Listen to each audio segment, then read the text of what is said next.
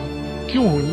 کیوں ان مشکلات کا شکار ہوئی؟ قرآن کہتے ہیں جو ذرا ادھر جھانک کے دیکھو انہوں نے کیا کیا، پھر اپنی طرف لوٹ کر آنا، پھر اس سے عبرت لینا. عبرت یعنی عبور کرنا، اس قصے کو وہیں چھوڑ آنا، اس داستان کو وہیں چھوڑ کے پھر اپنے تک آ جانا، پھر اپنی مشکل کا جائزہ لینا. پھر آپ کو ان کی تاریخ سے اللہ کا قانون سمجھ میں آئے گا، اور اللہ کے قانون کو ہاتھ میں تھام کر پھر اپنی زندگی پہ اس کو موازنہ کرنا کہ ہمارے یہاں خلل کہاں پیدا ہوا ہے، ہم نے کیا کیا ہے، کیوں یہ ساری مشکلات ہمارے لیے اکٹھی ہو رہی ہیں. تاریخ کی طرف رجوع کرنا انسان کو بہت کچھ بناتا ہے. اگر آپ قرآنی تاریخ، انسانی تاریخ کی طرف رجوع نہیں کرو گے تو آپ کو عثمانی تاریخ، بنو امیہ کی تاریخ بنا کر فرضی ڈراموں کی شکل میں پیش کی جائے گی، اور آپ وہ بن جاؤ گے، وہ جہادی جو بنو امیہ کی تاریخ سے انسان بنتا ہے. آپ وہ عثمانی دور کے لوگ بن جاؤ گے، پاکستانی عثمانی خلافت کے لوگ بن جائیں گے جو اس دور میں بنے تھے. لہذا کیا بہتر نہیں ہے کہ ہم رمضان المبارک میں قرآنی تاریخ میں سیروا فی الارض، زمین کی سیر کرو کہ زمین پہ ہوا کیا ہے، قرآن کیا کہہ رہا ہے، اس کی طرف جائیں کہ یہ افسانہ نہیں ہے، محض حقیقت ہے. اور اس تفسیر میں بھی جا کر انسانی کردار نہیں دیکھنا، اللہ کا قانون دیکھنا ہے. سنن فسیروا قد خلت من قبلکم سنن، آپ سے پہلے یہ طریقے، یہ راستے جو آپ طے کر رہے ہو یہ پہلے بھی گزرے ہیں، ان پر لوگ پہلے بھی چلے ہیں. تم کیا کرو؟ فسیروا فی الارض، ان کے اوپر سیر کرو، ان کی طرف جاؤ، نگاہ کرو. فانظروا، پھر نگاہ کرو، اور اس میں تمہارے لیے بیان ہے، ہدایت ہے اور موعظہ ہے.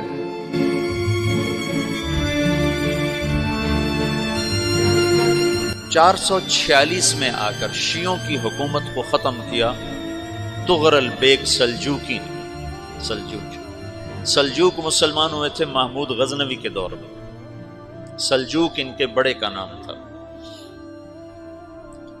تو ایک دفعہ محمود غزنوی نے سلجوک سے پوچھا اگر مجھے تیری مدد کی ضرورت ہو تو کتنے آدمی پیش کر سکتے ہو؟ تو اس نے ایک تیر دیا، کہا یہ ایک تیر ہے میرا، کسی کو یہ تیر بھیج کر میرے علاقے میں بھیج دو تو چند گھنٹوں میں 1,00,000 تلواریں تیرا پہرا دینے کے لیے تیار ہوں، میرے پاس اتنی طاقت ہے. تو یہ سلجوک کی نسل میں تھا طغرل بیگ. اللہ تعالیٰ نے جب عرب زوال کا شکار ہو گئے اور ضعف کا شکار ہو گئے.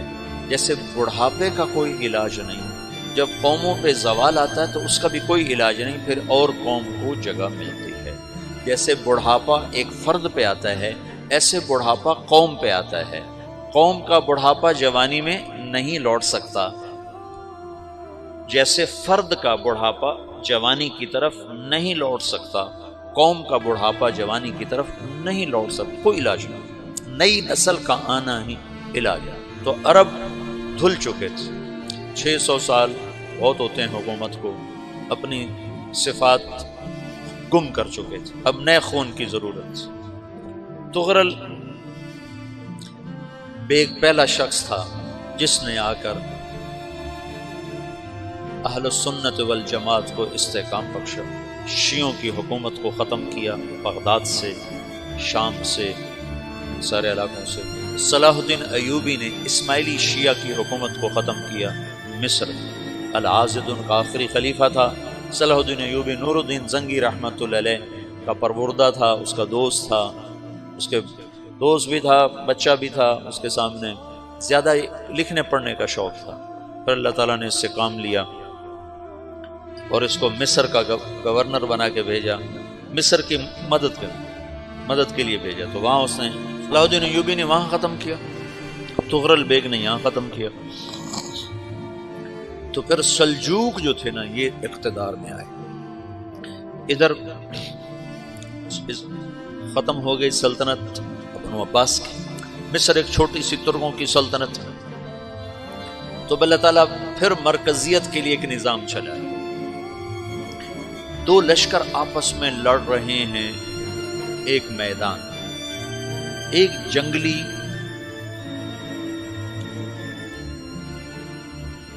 بدوؤں کا قافلہ، جنگل کے لوگ اپنے قبیلے کو لے کر، ایک جنگلی قبیلہ اپنے سردار کے ساتھ نقل مکانی کر رہا ہے ایک جگہ سے دوسری جگہ. اللہ کا نظام کہ یہ لوگ چلتے چلتے چلتے اس وادی میں پہنچ گئے جہاں جنگ ہو رہی ہے. 2 لشکر آپس میں لڑ رہے ہیں. جب یہ وہاں پہنچتے ہیں تو ایک لشکر کے قدم اکھڑ رہے ہیں اور دوسرا غالب آ رہا ہے. ان کو نہیں پتا شکست کھانے والے کون ہیں اور فتح پانے والے کون ہیں، ان کو نہیں پتا. اس جنگلی قبیلے کے سردار کا نام بھی تغرل ہے. تغرل. تو یہ سردار کہتا ہے جو شکست کھا رہے ہیں ان کی مدد کرو. کچھ پتہ نہیں کون ہے، کہتا جو شکست کھا رہے ہیں ان کی مدد کرو. تو 400 وحشی جنگلیوں نے فاتح لشکر کے پیچھے حملہ کر دیا. تو ایک کافی ہوتا تو 400 دوڑ جب تلواریں پڑیں تو چند لمحوں میں نقشہ بدل گیا. بھاگنے والے جم گئے اور جمنے والے بھاگ پڑے. جب جنگ ختم ہوئی تو شکست خوردہ لشکر کے بادشاہ نے ان کو بلایا. اسے پوچھتا ہے مجھے جانتے ہو میں کون ہوں؟ کہا نہیں. کہا تو تم نے میری مدد کیوں کی؟ کہا انسانی ہمدردی کی وجہ سے، تمہیں شکست ہو رہی تھی اس لیے تمہاری مدد کی. اور اس نے اپنا تعارف کرایا، میں ہوں سلیمان سلجوقی ترکی کا بادشاہ. مسلمانوں کا لشکر تھا اور تاتاریوں سے شکست کھا رہا تھا. تاتاری فتح پا رہے تھے، مسلمان شکست کھا رہے تھے. تو وہ اللہ کی غیبی مدد بن کر آئے. تو وہ اس سے کہتا ہے میرے ساتھ رہنا پسند کرو گے؟ تم نے میرے اوپر احسان کیا ہے، میں اس کا بدلہ دینا چاہتا ہوں، میرے ساتھ رہنا پسند کرو گے؟ کہنے کا کر لوں گا. تو اس کو لے کر ترکی آیا اور استنبول اس وقت روم کی حکومت میں تھا. اسے فتح کیا اس تغرل کے آگے 4 5 پڑپوتے محمد فاتح نے. تو یہ استنبول ہے، یہ ترکی ہے، بیچ میں ایک چھوٹا سمندر ہے، یہاں ایک جاگیر ہے. تو سلطان سلیمان کہتا ہے یہ جاگیر تجھے وقف ہے، ادھر سے رومی مجھے تنگ کرتے ہیں حملے کر کر کے، تو میرا دفاع کرتے رہنا، یہ جاگیر تیری. اس جاگیر پہ یہ اس نے اپنے قافلے کو آباد کر دیا، اپنے قبیلے کو، اور ایک چھوٹی سی حکومت بنا لی، جو ایک صوبہ سمجھو سلمان سلجوقی کا، وہ ایک چھوٹا سا صوبہ ہے۔ وہاں جب یہ رہ پڑا تو پھر یہ ایک شیخ کے بیت ہوتا ہے، وہاں شیخ طریقت ہے، ان کے یہ بیت ہونے جاتا ہے، وہ اس کو رات اپنے پاس ٹھہراتا ہے، تو ایک کمرے میں ان کو ان کا خادم ٹھہراتا ہے۔ یہ جب کمرے میں جاتا ہے تو سامنے دیوار میں تاکچے پر قرآن پڑا ہوا ہے، تو یہ تغرل بیگ کہتا ہے یہ کیا ہے، یہ کیا ہے؟ تو وہ خادم کہتا ہے یہ کتاب اللہ ہے، قرآن ہے۔ اچھا، وہ اس کو وہاں چھوڑ کے باہر چلا جاتا ہے۔ وہ دیہاتی آدمی، جنگل کا رہنے والا، پہلی دفعہ زندگی میں قرآن دیکھا، وہ کہتا ہے یہ قرآن ہے، اللہ کی کتاب ہے، میں اللہ کی کتاب کے سامنے سو جاؤں، کتنی بے ادبی ہے۔ تو اس نے ایسے قرآن اٹھایا اور سر پہ رکھ لیا اور کھڑا ہو گیا، ساری رات قرآن سر پہ رکھ کے کھڑا رہا۔ رات کے پچھلے پہر اس کو خواب آیا، کھڑے کھڑے اس نے دیکھا کہ اس کی پشت سے ایک چاند نکلا اور شیخ کی بیٹی کے سینے میں جا کر اتر گیا۔ پھر اس لڑکی کے سینے سے ایک درخت نکلا جو پھیلتے پھیلتے پھیلتے 3 بر اعظم پہ چھا گیا، افریقہ پر، یورپ پر، ایشیا۔ پھر اس کی آنکھ کھل گئی، وہ کھڑا ہوا ہے، تو اس نے صبح یہ خواب اپنے شیخ کو سنایا، تو انہوں نے اپنی بیٹی اس کے نکاح میں دی تھی۔ اس بیٹی سے ایک بچہ پیدا ہوا، تغرل بیگ نے اس کا نام رکھا عثمان، عثمانی ترک نام سنا ہوا، جو میں نے کل بتایا تھا کہ 1924 میں وہ خلافت ختم ہوئی، تو ایک بیٹا پیدا ہوا عثمان۔ عثمان نے پھر ایک نئی اسلامی حکومت کی بنیاد رکھی جو 1924 تک چلتی رہی، کوئی 800 سال یہ حکومت چلی۔